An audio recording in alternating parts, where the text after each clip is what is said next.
Welcome back to the channel, Romel, Private Investigator. I'm Romel, and my company is Access Diversified Investigations. What I'd like to talk to you about today is, I've seen a lot of things on YouTube and in some other media areas where discussion is made as to whether or not private investigative work is dangerous.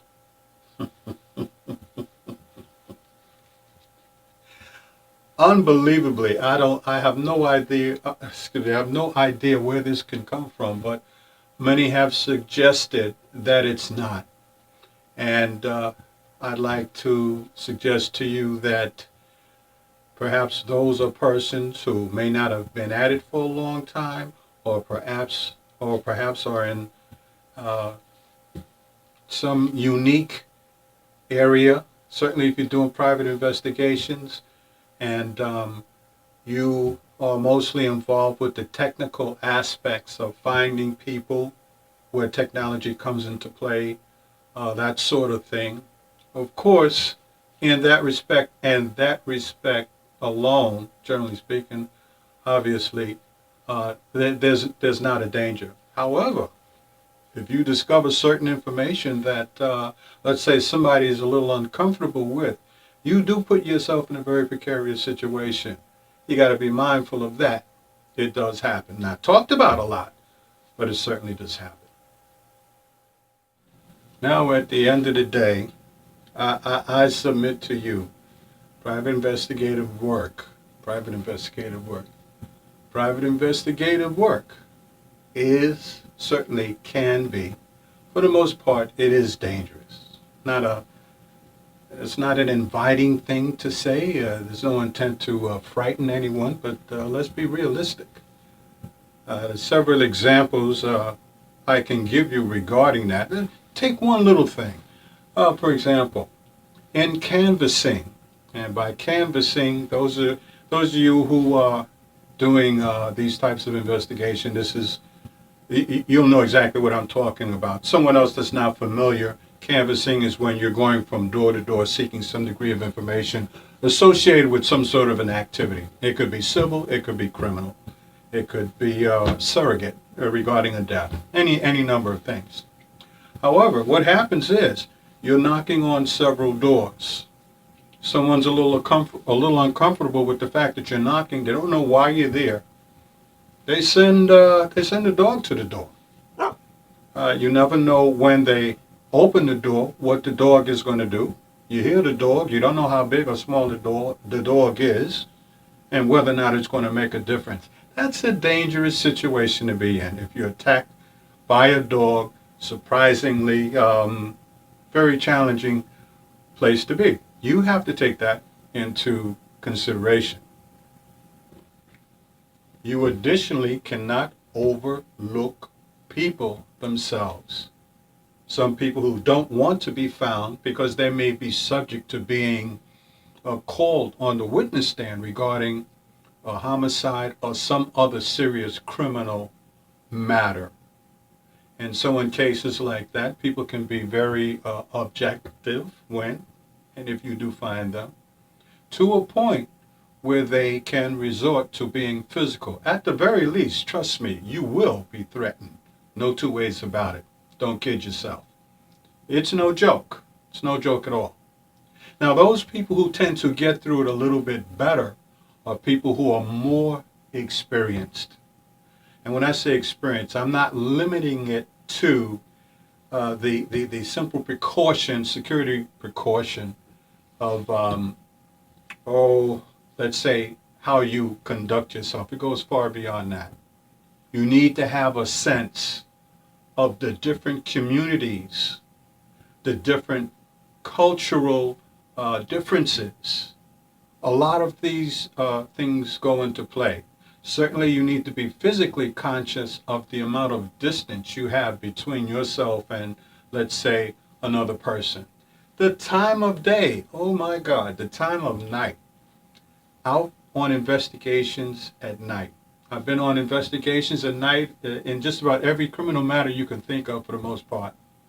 But when you're trying to find the local drug addict, in some cases the dealer. A lot of times you're out in the wee hours of the night.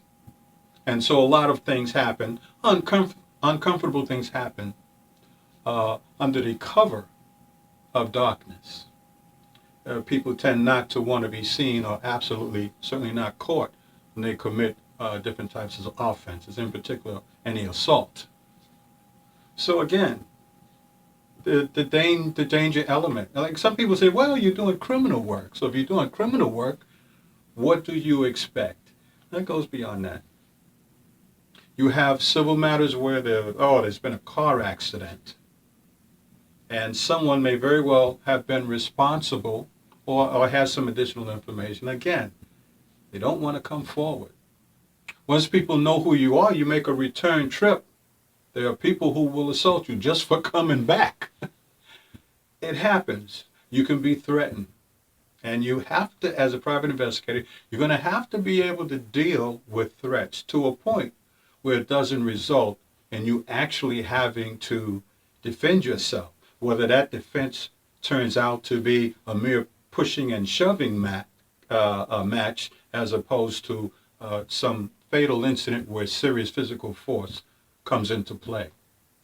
So again, no disrespect meant to those private investigators who don't have that problem, or if in fact they do, it seldom comes into play. God bless you, and that's a wonderful thing to leave the house and come back the same way you left. But things do happen. This also happens to process service. Of course, another thing you have to take into consideration is the varying gangs, where they are, what they do. How do you conduct yourself among block after block of gang members? And oh yeah, they know you're there. They may not know who you are, but they know you're there. A lot of investigators, private investigators, try to blend into the community. That's easier said than done. What if you're on surveillance? You hang out in one particular place a little bit too long, people don't know who you are. There will be a gathering. People get their crew, as it's sometimes called a crew. These people come. They'll watch you as long as you're willing to watch them. And it can get a little ugly at times. Certainly not a place you want to be too long. So again, experience plays a large part. And it's just, I would suggest this. If you have thought about being a private investigator, you truly need to consider being very familiar with the statutes of your state. In particular, the state of New York. We're looking at Article 35 Penal Law. There's some other things to look at as well, but at least you get started there. You need to have a sense of just how far you can go, whether or not you want to take the trip. And this is how you begin to prepare yourself. Some of you may decide to get some sort of a weapon of choice, whatever it might be. Even with that, you have to be very familiar with the laws, what you can and what you cannot do. That's dangerous in and of itself. You can be locked up just for trying to protect yourself, and you did it the wrong way. Of course, you can find yourself caught up in a civil suit trying to figure out how you're going to pay this for making a marginal mistake. So I say to you, private investigative work is dangerous in more than one way. It's not to be taken for granted. And if you decide to become a private investigator, you need to keep this in mind. So on that note, what I say to you is, as always, dream with purpose, act with intent. Smash the likes. Is that what they say? Smash the likes. Leave a comment. Subscribe to the channel. Listen, this is free, informative information. Take advantage and have a good day.